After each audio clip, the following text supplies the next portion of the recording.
Assalaamu Waalaikum alaikum wa warahmatullahi rahmatullahi wa wabarakatuh. barakaatu. Hordoftootaaf kabajamtoota ilmaan Oromoo hunda. Egaan har'aan tanas viidiyoo biraa qabannee isiniif dhiyaannee jirra. Viidiyoon keenya kanarraa maal fakkaata? Gabaabsee isin dabarsa. Viidiyoon keenya kaarraa viidiyoolee duraaniitiin adda. Dhugaa rabbii viidiyoo kana yeroo hin dubbadhu hedduu takka nan dhaga'amanii beekta. Viidiyoon kun waa'ee haadhaaf abbaa irratti. Galata haadhaaf abbaa, waa'ee haadhaaf abbaa keenyaa xiqqoo dubbachuudhaaf innaafate akkamitti? Dhugaadha. Viidiyoo kiyya kana dabarsan keessatti waa'ee galata abbaa xiqqoorratu inni jira. Sanumaan immoo koomeentiin garaagaraa yoo ta'u galata haadhaa yookaan galata abbaa. Dhugaadha galanni haadhaaf abbaa himamee waa himamee hin dhumu.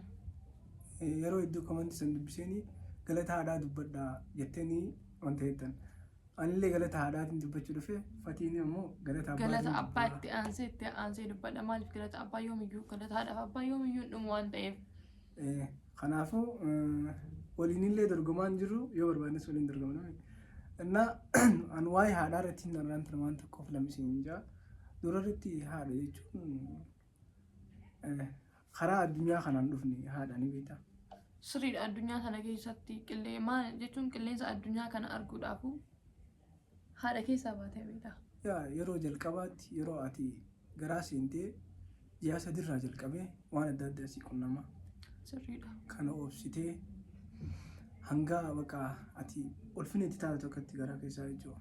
Erga ji'a sagal guuttee booda haddaa du'a argitee cimeeffattee sidhaltee jechuudha.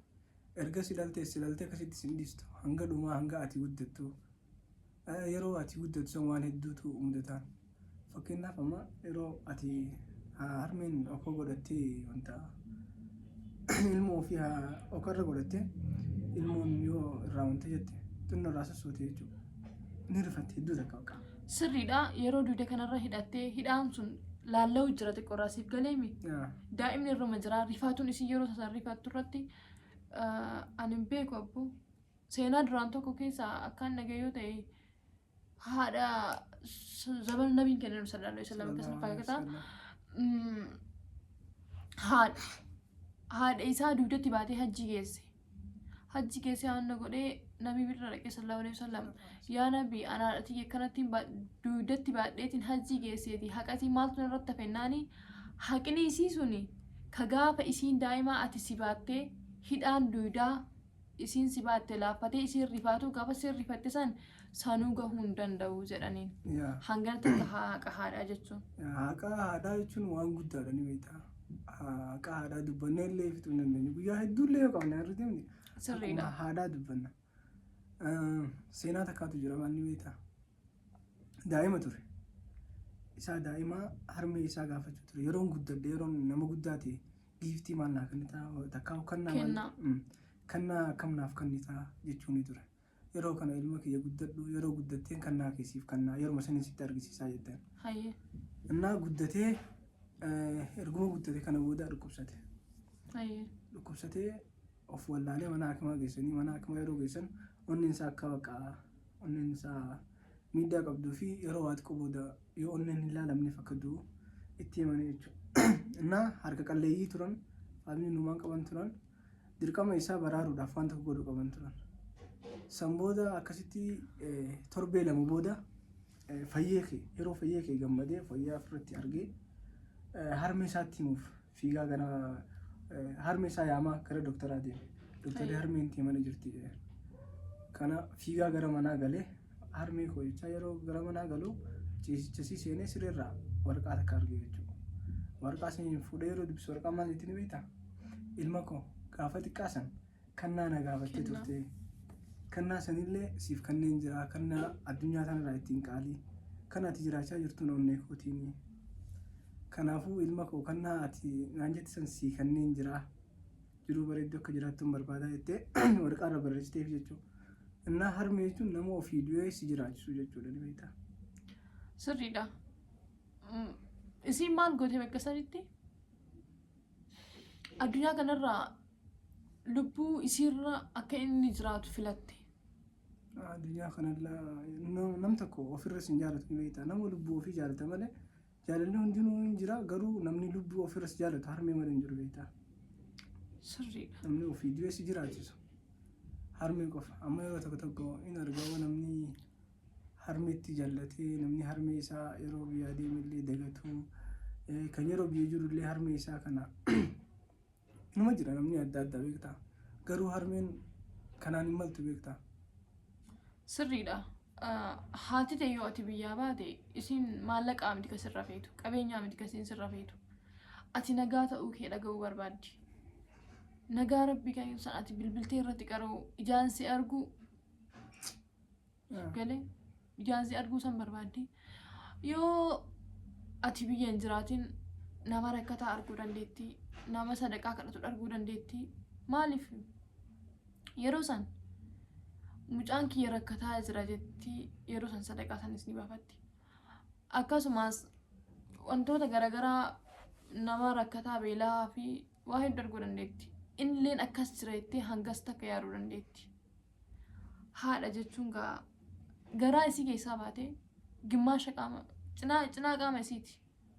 Galee ati harka kee mirgaarra harka kan kee bitaa caalchitee hin jiraattu. Inni dalagaadha irraa haa dalagu malee bitaan sun mirgi sun bitaarra haati ati qaama kan kee hundaa numa jaalatta. Namni qaama ofii jibbu ni jira.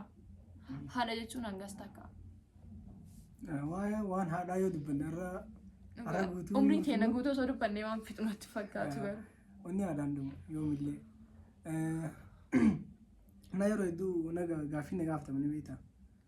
Profaayilii feesbuuka kiyyaa kan instaagiraam kiyyaa tiktok kiyyaa hundinuu foota harmee kiyyaati faanaa turre jira.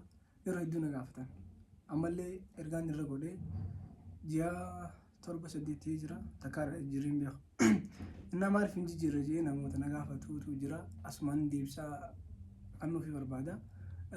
Yoomillee jijjiiruun barbaadu. Hangaan inshaallah yeroo biyya dhee harmee tiyyaa wal argu jijjiiruun barbaadu. Hayyeega rabbi harmee jetiin sun agarsiisu. Amiin. Rabbi aadaa muraada keessaa guutuu galmaatiin hin godhaaf jettee nama jazaa haadhateetiin deemsullee rabbi nu haa godhu nu hunda kenna. Amiin rabbi nu haa. Hayyeega ati. Asumaanillee galata abbaatillee ni raanfannu beektaa. Sirriidha. Jechuun namni kamuu haadhaaf abbaarraa dhalata. Namni tokko ilmoon takka dhalattee nama taatee nama ta'uu isiitiifu haadhaaf abbaarraa. Abbaan jiraatu malee dubartiin takka hin deessu. Akkasumaami. Abbaa jechuun waa hunda ana biratti hin beeku garuu. Jechuun jecha kam yoo fayyadame kam maal jedhee akka ibsu hin beeku. Abbaa jechuun jechi hundinuu isatti qaata garuu abbaa jechuun nama akka ati jiraattuuf jecha hurkaa isaa san si nyaachisaa siif jee tuumaa siif jee yoo haatellee siif jee hataa jechuudha. Sihii daa'ima gaafa atin garaa kee garaa haadha teetii keessa uumamturraa eegalee ilmi kiyya kun bor maal ta'uu qaba. Yoo waan qabaatinis qabeenya ofii dalagee fiduu qaba. Maaliif ilmi kiyya wayita lafaa ol ka'e ati maal qabda naan jedha inni maaliin guddata isa maaliin galmaan gaha jedhee nama yaadu tokko. Maaliif haati teenya mana ooluu dandeetti. Mana keessatti waan dalage san waan inni itti fidu san daleedee jiraachuu daleedee nyaachistee obaasuu dandeetti. Abbaan sun immoo dirqama isaa bahuu qaba. Uffatarraa, nyaatarraa, dararraa, manarraa waa hedduu jira. Siif galeemi. Kasan hunda itti yaadu isa maaliif namni lubbuu ofii takkiitti hin jiraachuu nam dadhabu hin jiru. Garuu ilmeen hintee immoo sirri dirqama keeti. Osoo hin tuffatiin ilmee tana jechuun dalagaa kana osoo hin tuffatiin arraba namaa jira namni ija hamaan nama laaluu jira ammaas fayyaa dhabuu jira yoo dhukkubsadhee mana deebi'ee ilmaan tiyyaa fi haati manaa tiyya sun maal taati jedhee bakka dhukkubsatee ciisetti sadarkaa yaada gahaa. Ammas maal ni beektaa jechuun jaalaltii haadhaaf abbaatu jaalala addaati ni beektaa ilmi namaa hundi addunyaa kanarra kan jiru kasi jaalatu yeroo bifa kee argee haasawaa kee dhagee yeroo akkaataa itti ati waa hojjettu argee kana si jaalata. Garuu haadhaaf abbaan asoo ati hin dhufin yeroo ati uumamtee garaa keessatti daa'ima argannee jedhanii asoo ijaan sin argin jechuudha. Daa'imni kun maal akka ta'e asoo hin beekne dubartii moo dhiira moo asoo hin beekne si jaalatanii jechuudha. Gaafa san irraa lubbuu ofii yookaan lubbuu isaa niitiin takkas lubbuu jaata sii bira ka isiitiif ka darsii bira dabarsitee ka ilmoo sanii yaadu eegalti. Maaliif gaa qaama keeti wanni kun qaama kee keessaa abbaanis dhiiga isaati beektaa yaaduu eegaltaa. Ammallee ni beektaa. Ulfaata garuu jazaa. Ijoolleen galanni isaanii dhufu ammallee ni beektaa harmeen maal gooti ni beektaa yeroo daa'imni isii dhukkube amma daa'imni yeroo dhukkubsatu galgala hin rafu rafee fa'aa ka'ee iyyaa namni jedha kanaafuu raftu harmeen harka guutuu daa'ima san qabattee taa'aa bultii jechuudha. Inni akka feetii yoo dhukkubsatte namni taa'ee si qabee akkasitti wanti si godhu siif jee asoo rafne taa'u hin jiru. Dhugaan egaa yeroo daa'imni sun dhukkubsatu sanittis abbaan kunis takka maallaqa qabaachuu danda'a. Takka maallaqa qabu kana mootu waan biraatti karoorfachuu danda'a. Yookaan maallaqa kan qabu liqii dhaqa fuula namaa dhaabachuu takka dhufa. Siif galee. Uffata akka qiyaasaa uffachuu barbaadu jira. Waa hedduu jira. Fedhii fi san gara duubaa gama duubaa kaa'ee kan ilmoo siitan siif galee mi. Jechuun gaa fatanaa hedduu jira addunyaa kana keessa beektaa. Ati lubbuu tee takkitti ni fattanamtaa. Ilmoo teetiinis ni fattanamtaa. Maaliif abbaan kun waan gaarii tokkoon waamu ilmi isaa kunuu maqaa gaariidhaan maqaan kiyya maqaa isaa akka isaan boonu fedha siif galee. Maaliif akka ofiin boonu ta'a. Ilmi kun narraa waa barata jedhee cinqamee yaada. Abbaan kunis siif galee. Kanaafuu waa hedduu jira. Ani hin beeku addunyaa kanarratti jechuun galata isaanii gochaanillee haasa'anii fi wantoota garaagaraatiin ibsanii dhumuu miti ittuun dhiyaatu beektaa galata isaanii. Amma kana haasa'aa jirruuf xinnoo akkuma yaadattaniif galata isaanii. Akkuma yaadattaniif. Ammallee harmeen maal gootini beektaa? Yeroo ati daa'imaa jechuun yeroo ati ijoollee amata waggaa 3 waggaa 4 kana nyaata hin nyaattu tapha irra jaalatte taphachuu irra jaalatte beektaa? Dhugaadha. Iddoo ati deemtutti si waliin deemaa afaan sii kaayaa yeroo ati taphattu sirraa dhaabaa gisee ati salli qimsite osoo ati taphachaa jirtu jechuudha. Afaan sii kaayaa akkasitti bakka hangas takka siif yaaddee jechuudha. Guyyaa keetti. Galanni isaanii. Maaliif hiriyaa asii jalaa cabuu dandeetti yeroo isaan siif galee bakka yoo deemu barbaade daa'ima kana maalitti dhiifadhaa jira. Waa hedduu jira. Wallaahi rabbummaan jazaa isaanii haa deebisuuf nutis rabbi nama haadhaaf abbaa fi yaadatu nu haa godhu. Rabbi nama jazaa haadhaa fi abbaa fi deematu nu haa godhu hunda kennayyuu. Rabbi haqa isaanii irraa nu haa tiksu addunyaa fi akiraattis. Ammallee haqa abbaa keessa. Haqni isaanii koo hin dhumu yoon himaa walillee hin dhumu beektaa. Dhugaadha. Ittiin dhiyaatu. Hin dhumu. Garuu haqa abbaa keessa amma yeroo tokko hin argita.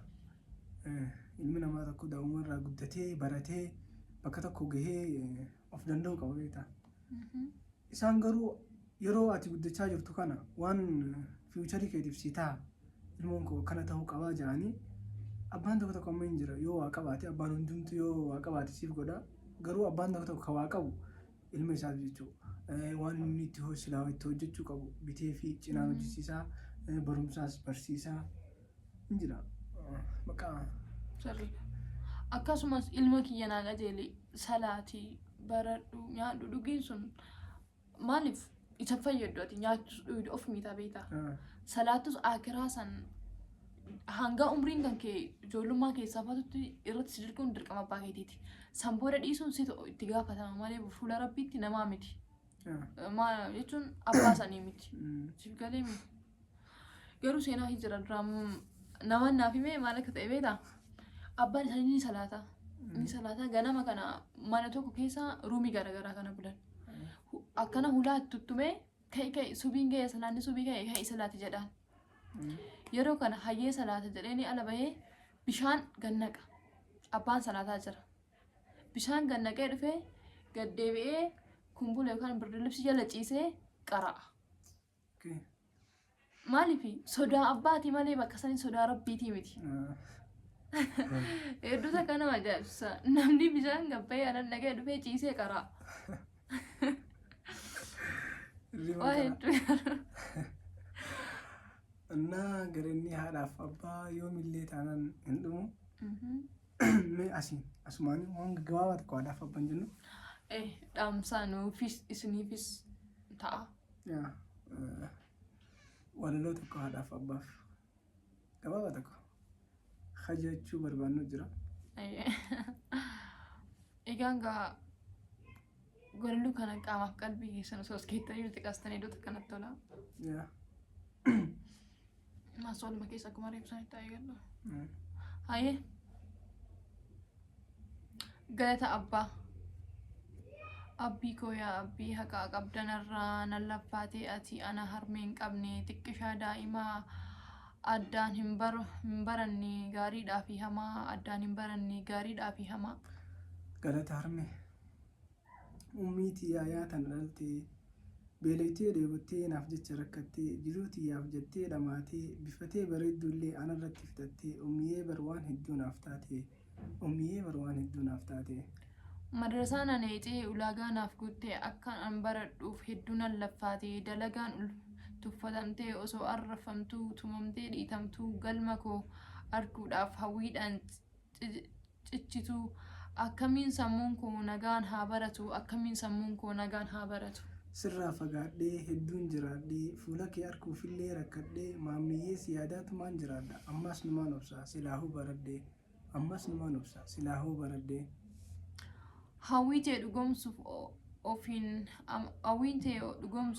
ofiin amansiisaa jabaadhee baradheen xayaasiteessisaa absiryaa baabaa gammaduudhaaf teessaa inshaa Allah rabbi kiyya naaf haa laaffisu abbaa koo yaa abbii absiryaa yaa abbaa koo yaa abbii absiryaa abbaa koo. Jiruun addanuu baastee dirqiinii ummiyyee walumaa agarra yoo jee rabbiini na cinaa jiraadhu maammii du'aayiidhaanii na cinaa jiraadhu atis maammii du'aayiidhaanii. Addunyaa qofaa mii akiraaf hojjannaa rabbitti ciccinee jannata kadhannaa alhamdullaahi hiree gaarii qabna kan rabbi nuuf kenne islaamummaa sana. Alhamdulillahi shukrii deddeebisna alhamdulillahi hiree gaarii qabna kan rabbi nuuf kenne islaamummaa tana alhamdulillahi shukrii deddeebisna alhamdulillahi shukrii deddeebisna. Hedduu galatame. Atis galatoomi. Kanaafuu waan haadhaaf abbaarraa wanni jennu nutti ulfaate rabbiin nama galata isaanii galchullee nu haa godhu. Amiin. Na viidiyoolee akkanaa gaggabaabaa diraamaan alatti jechuudha. Yeroo diraamaa keenya malee viidiyoolee gaggabaabaa akkanaa chanaala lachuu irratti isiniif gadhiisna. Isinis subscribe, like, comment, share godhuudhaan nu gargaara. Akkam jirtan? Egaan viidiyoon keenya kanarraa kana akkana fakkaata. Waan nu hordoftaniif iddoo galatoomaa isin jenna yaada keessan gara gama koomentiitiin nu kaa'u hin dagatinaa. Dhaamsa qabda? Dhaamsaan qabaan. Warroottan haadhaaf abbaa keessan jaalattan silaa namni hundinuu jaalataa miti. Dhugaatiiti. Jalaan kamanti jalatti du'aa nuuf godhaa fi isinillee du'aa godhadhaa warra haadhaaf abbaa baas rabbi nu haa godhu silaa hundi danda'amu. Hayyeega. Ifama. Rakkoo qabaayee. Namni waan jaalatu yaadaa oolee bulaa ammas namni waan facaafate haamata yoo nuti har'a addunyaa tanarra hanga jirru hanga umurii ijoollummaa keenya haadhaaf abbaa keenya akka jabeessu ta'an ilmaan keenya taborii sunis nuti haadhaaf abbaa isaanii hedduu akka jabeessan jedhanii na abbii qaba maaliif waan facaaste haamatta beektaa waan ati har'a dalayduu bor ilmaan teetti sii deebi'a keerii dalagaa maaliif dirqama keenya jazaa haadhaaf abbaa keenyaa deebisuun keerii addunyaa faakiraallee si fayyaddi namaa walii galtaa nama kabajaa jala namaa argatta si fayyaddi malee nama biraatii miti. Kanaafuu dirqama keenyaa baanu haqa nurra jirus akkasuma eeggachaa rabbi garuu haqa haadhaaf abbaa jalaa ammas irra deebi'ee isiniin jedhaa rabbi nu haa baasu akka haadhaaf abbaa jalaa. Ammas waan tokko diraamaalee akkasii isiniin jenne haqa abbaa. Galata abbaa. Galata abbaa sorry yeroo gabaabaa keessatti hojjechuudhaaf akkasuma galata haadhaatis hin dagannu. Galata haadhaati illee hin dagannu inshaallah ni dhufnaa.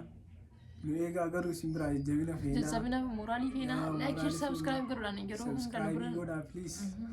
Please subscribe godhaa isin biraa gahu viidiyoon. Egaa laayikii itti roobsaa koomentii yaada keessan gara jalaatiin nu kaa'aa. Hedduu isin jaalannaa hedduu isin kabajnaa. Assalaamu alaikum wa rahmatullahi wa barakaatuh. Hanga viidiyoo biraatiin walitti deebinutti turtii gaarii. Nagaatti.